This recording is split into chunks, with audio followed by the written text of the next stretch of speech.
Hello, good day viewers. I am Okocha P. Marcel and this is my channel.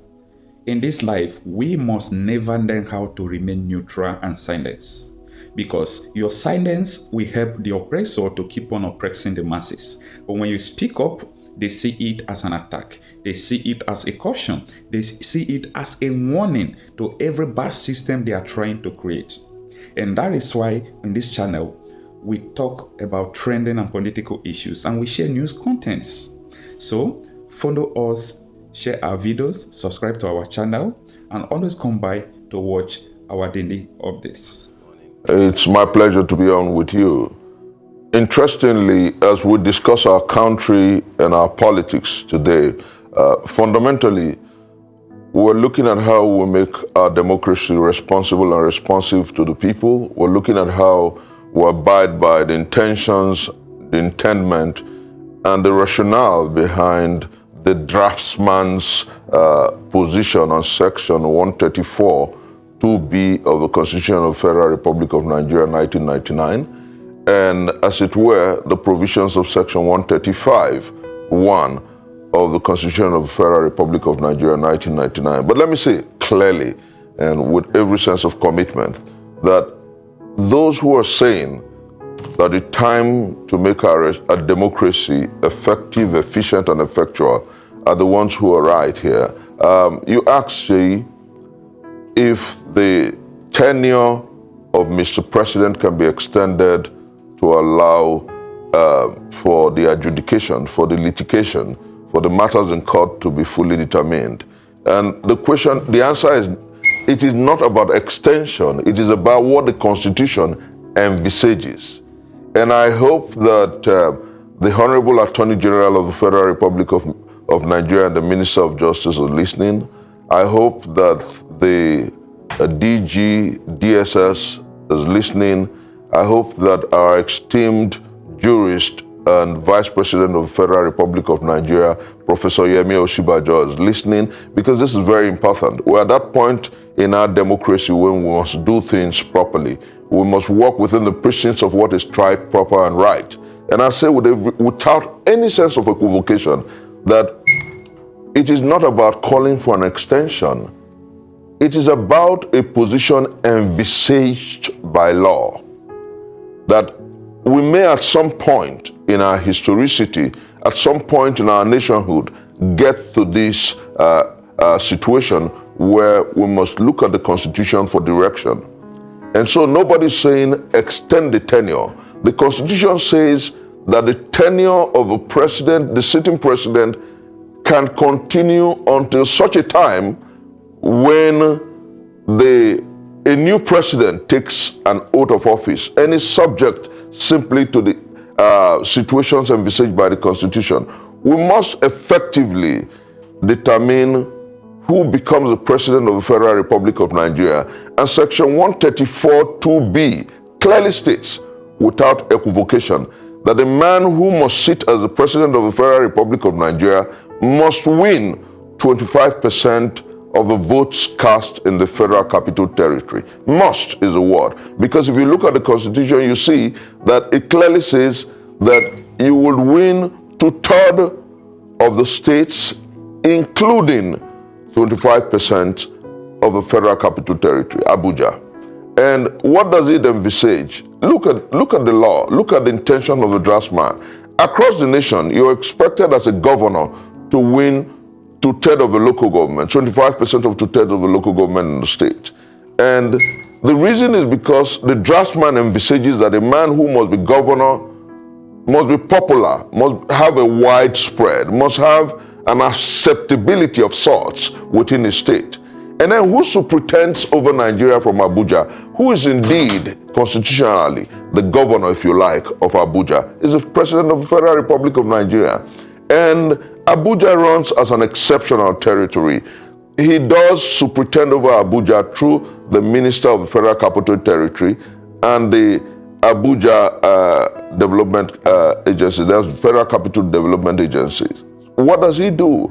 The president who must superintend over Abuja must be deemed to be popular, must be deemed to have won 25% of the votes in Abuja. So the matter in court, essentially, for which we are going to be at the Federal High Court in Abuja, Maitama, tomorrow, is simply saying that you should not swear in a man as president until the court determines his status as president-elect or president-select. Mark my use of words, and I'm saying this without equivocation. Now, if the law says that he must win 25% of Abuja, do the citizens, indigents, residents of Abuja who voted have the right to ask that the man who must superintend over Nigeria from Abuja wins 25% of the votes cast in Abuja? The answer is a capital letter yes. So, the argument is before the judge to determine whether he can ask for an extension of the swearing of the president until this matter is determined. And the answer is capital letter yes.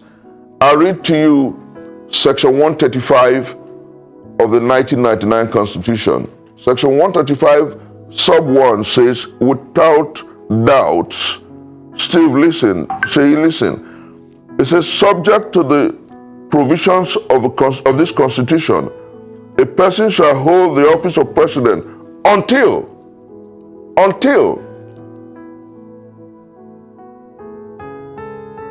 when the successor in office takes the oath of office.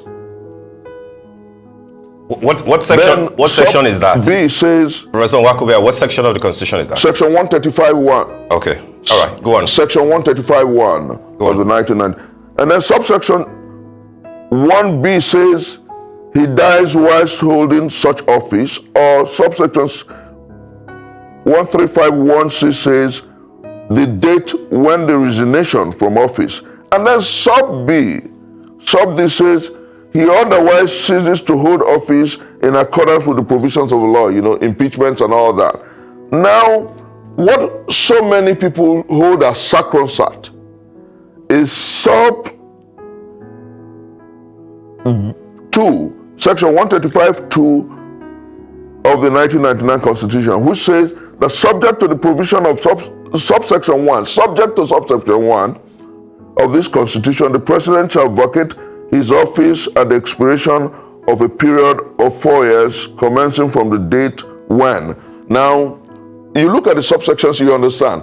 Now, subsection 1 holds superintendence, holds preeminence over subsection 2. And what are we saying? That we must determine whether the man who is president-select has truly won the presidency as explicitly stated by the Constitution. And the answer is a capital letter no.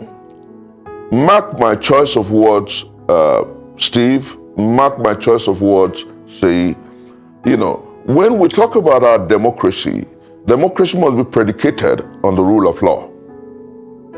Democracy is not wistfulness or wishfulness. Democracy is about rule of law. It's about situating governance on the will of the people expressed through the electoral system. And on the February 25th, Nigerians went out to vote. Albeit Nicodemously, on the 1st of March at 4 a.m., a certain individual was declared president-select. My choice of word advisedly, and I'm ready to face anything for it. So he was declared. Did he meet the provisions of the Electoral Act? Did he meet the provisions of the Constitution of Federal Republic of Nigeria, sections 134, 2B, and sections 135? The answer is no. And so what must we do? Are we going to go ahead on the May 29th to swear in a president who didn't meet the constitutional provisions?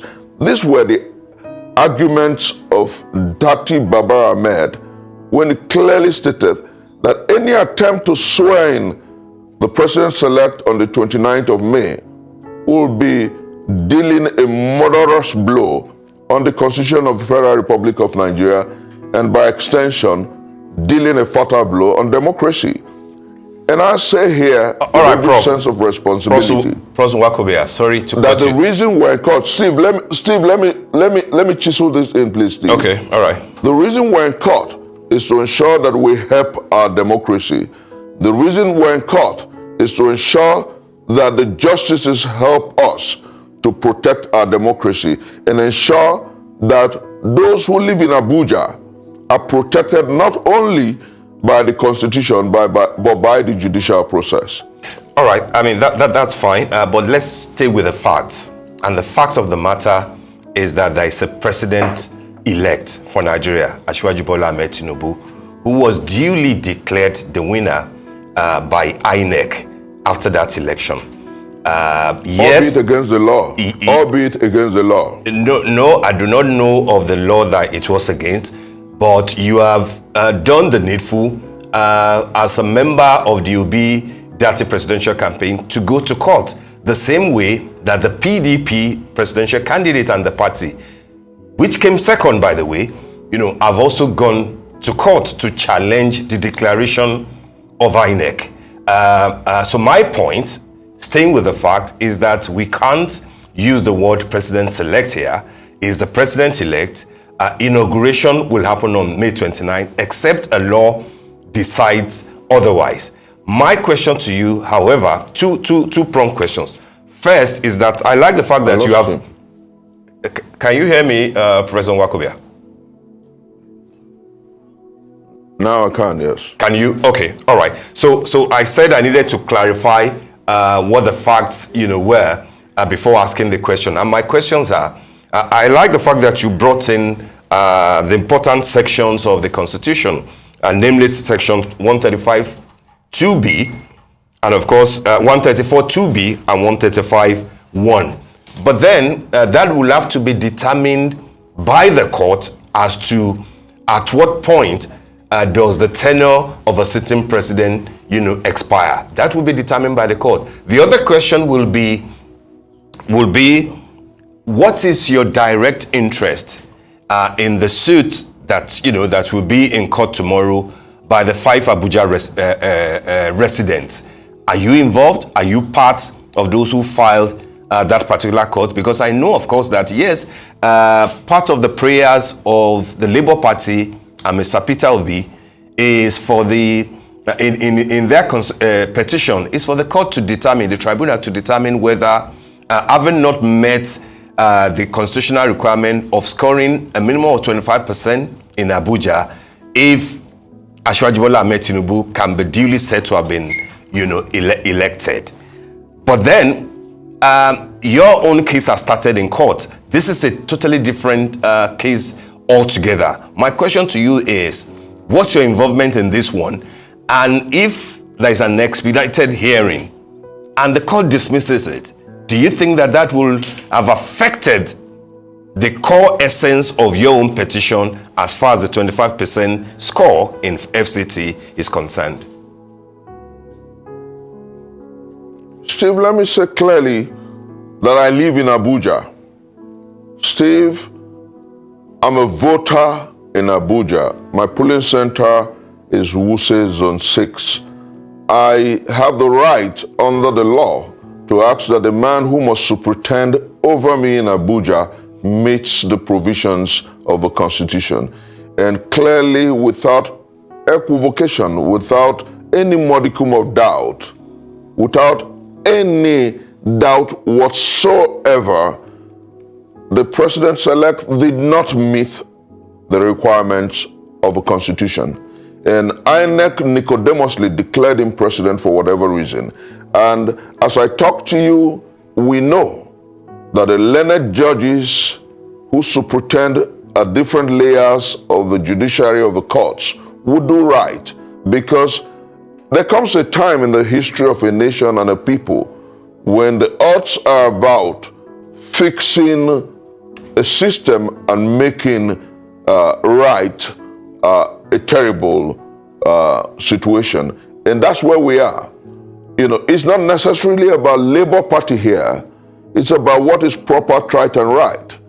The PDP is in court against the declaration of Bola Ahmed Tinubu as president on the 1st of March 2023. The Labour Party is in court contesting the same situation, and several other parties. And I say here, Steve, that everyone who's saying that he was not validly declared, he was not supposed to have been declared, are simply patriotic. They're saying that the provisions of the Constitution of the Federal Republic of Nigeria must be strictly followed. And without equivocation, Steve, you did note in this question that the demands of Section 134 2B are almost very clear. When you use the word "and," 2/3 of 36 states, and if you subject it to the golden rule of statutory interpretation, it says to you, look for the intention of the legislature. If you subject it to the literal rule of statutory interpretation, it says to you, look at the grammar. And it's conjunctive. That's point number one. And suggests that when you have 24 states across the country, you should also have 25% in Abuja. Now, look at the intention of the legislator. That's the golden rule. The intention is that the man who must superintend over Nigeria as president in Abuja must be popular in Abuja. He must have 25% of the votes cast in Abuja. He must be deemed to be our president. Those living in Abuja must own him. The question is, do those in Abuja own Bola Ahmed Tinubu? And the answer is no. By your interpretation, the courts do what is proper, right, and right. Prof, the answer is yes. By your interpretation, no, that's the interpretation, Steve. Just hold on 1 second. I'm saying that by your interpretation, you are saying that if a winner, and in this case, Asiwaju Bola Ahmed Tinubu, had won in 30 out of the 36 states of the federation and won the popular vote, as it did by what INEC was declared, but failed to meet 25% in Abuja, you are saying by the intendment of the Constitution, it cannot be declared the winner. That's right. Okay. Let me say this: had he won 36 states of the country, had he won 36 states of the country and not won 25% of votes cast in Abuja, he shouldn't be declared president-elect. And that's the intendment of the draftsman of the Constitution, because he must be popular in the state where he wants to superintend over Nigeria from. Steve, let me make you look at this clearly. The president is the governor of Abuja. Are you aware? He superintends over Abuja through a commissioner who is the Federal Capital Territory Minister. And he has one senator. He has about 6 or so House of Reps members. Abuja is entirely politically different from the states. You can't lump Abuja into the status of a state. Anywhere the Constitution wants Abuja to be considered as a state, it doesn't clearly state so. But with respect to winning or becoming a president-elect or the president of the Federal Republic of Nigeria, the Constitution was clear and unambiguous.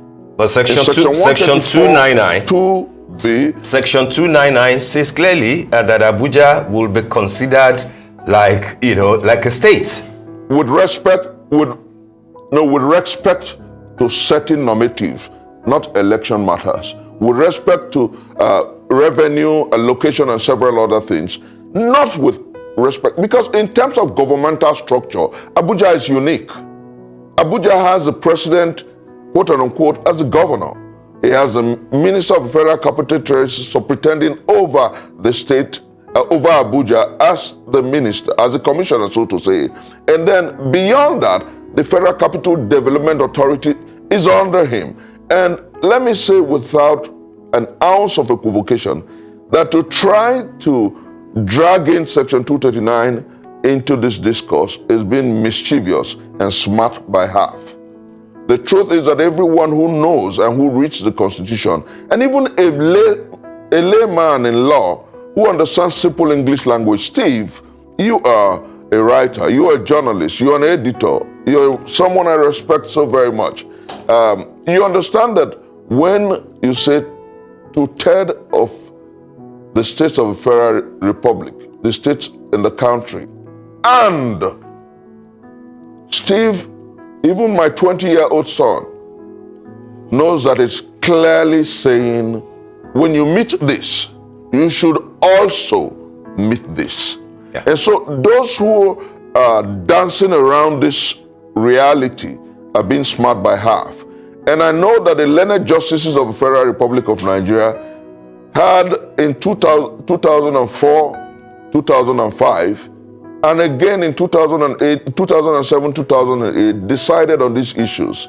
And without an ounce of equivocation, they said clearly that you have to win 25% of Abuja to be declared president of the federal. So I do not know what informed Mahmoud Yakub's declaration of Bola Ahmed Tinubu, albeit Nicodemously, on the 1st of March 2023 as the president-elect of the Federal Republic of Nigeria.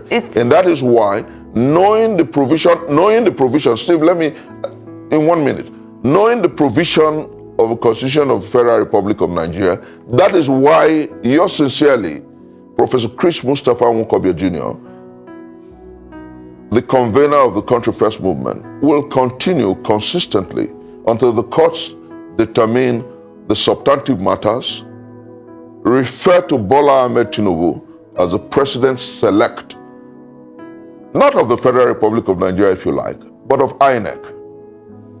Okay, so it's interesting that that you've brought this up, because the argument of the Independent National Electoral Commission is that it's insisting that a candidate doesn't have to secure 25% of the votes in the FCT to be declared the winner, because the FCT was not accorded any special status in the Constitution as it's erroneously being portrayed. And it's based on that decision that they went ahead and declared Bola Ahmed Tinubu as the president-elect, who is going to be inaugurated in just a few days. So if that is the format that has been followed up until this moment, are we looking at maybe the interpretation of the law in this scenario as opposed to an outright turnover of what it means? Shay, interestingly, you have, in your question, hit the bull's eye. Shay, if you were to land in Abuja at the airport, what you see is the Federal Capital Territory. You do not see, like if you were to land in my home state of Delta, welcome to Delta State. You see, welcome to the Federal Capital Territory. The Federal Capital Territory is a unique and distinct territory where the president superintends, as it were, not only as the president of the Federal Republic of Nigeria, but even if you were to borrow the state structures, the governor of the Federal Capital Territory. As you and I talk, the reason we're in court, and I'm going to be in court, and Nigerians are going to be in court tomorrow, is simply to ensure that those who live in Abuja have a president who wins, as provided by the Constitution, 25% of the votes in Abuja. Then number two, our argument is not creating a vacuum, because the Constitution of the Federal Republic of Nigeria in Section 135 clearly provides for this kind of situation. Until the matter is determined, the subsisting president of the Federal Republic of Nigeria, in this case President Muhammadu Buhari, has the right under the Constitution. There's no vacuum. There's no call for an interim government to remain in power as provided by the Constitution until these substantive matters are determined. And that's why I appeal to the Attorney General and Minister of Justice, Malami, to take note and advise the president properly. If the president is too tired to continue, then let the Vice President Yemi Osibajo continue until these matters are determined. Let nobody blow Jonas. Let nobody railroad us. Let nobody force us into a 29th of May handover. The Constitution does not envisage that. it says that 29th of May in subsection 135.2 is subject to the provision of section 135.1. And so we need to know whether the president-elect is validly elected as provided by the law. And so what I am doing today is, in actual fact, Steve, in actual fact, Sheyi, a great service to the law and the Constitution, a great service to our democracy, was saying that the law must be followed simpliciter. The law must be followed and the intentions of the draftsman effectively complied with. And I say here that Nigerians want a president who is not only popular, but a president that connects with them. Steve, Sheyi, as I speak to you, you wonder how and where the president-elect got to where he is. Kano, he didn't win. Abuja, he didn't win. Lagos, he didn't win. Kaduna, he didn't win. Katsina, he didn't win. So how did he get these votes? One of the greatest poets in human history that I respect, Sir Walter Scott, once said, and I quote, "Oh, what a tangled web we weave when vexed we practice to deceive." And so all we have had since February the 25th is a litany of hubris, deceit, chicanery, and perfidy. And I think that the time has come for us to put a hole in this gamut of deceit. Okay, I wonder if the candidate of the Labour Party, Mr. Peter Obi, still shares this sort of enthusiasm that the election can be upturned. The reason why I'm asking is, a few days ago in Oka, Anambra State, his home state, at the launching of a book in his honor, he made a declaration that suggested to Nigerians that maybe reality was dawning on him that an inauguration was about to take place and that the president, who might spend the whole 4 years, will move in. And he simply said that, yes, he would like to be the president of Nigeria. He knows that he will be the president of Nigeria, but that he may not be today, but it will be tomorrow. The interpretation that a lot of people are giving to that is that, oh, Mr. Peter Obi has finally realized that Asiwaju is coming and that he will be inaugurated on May 29th, and that if the courts decide as it's looking like, he will just have to wait for his time. Is that the reality that has suddenly set in? Steve, some of us, by God's grace, are close to the president-elect. And I use my words advisedly, the one that Nigerians voted for. Some of us, by reason of relationship and consistency, have access to him. If there is anyone who's enthusiastic, if there's anyone who has unshakable faith in the judiciary, if there's anyone who has amazing and monstrous confidence that the courts will do right, it is Peter Gregory Obi. He hasn't lost faith in the fact that the mandate that the Nigerian people gave to him on the February the 25th will be returned to him. Not an ounce of doubt. And Steve, as a leading obedient, for me, not an ounce of doubt. For millions of Nigerians in the diaspora and at home, not an ounce of doubt.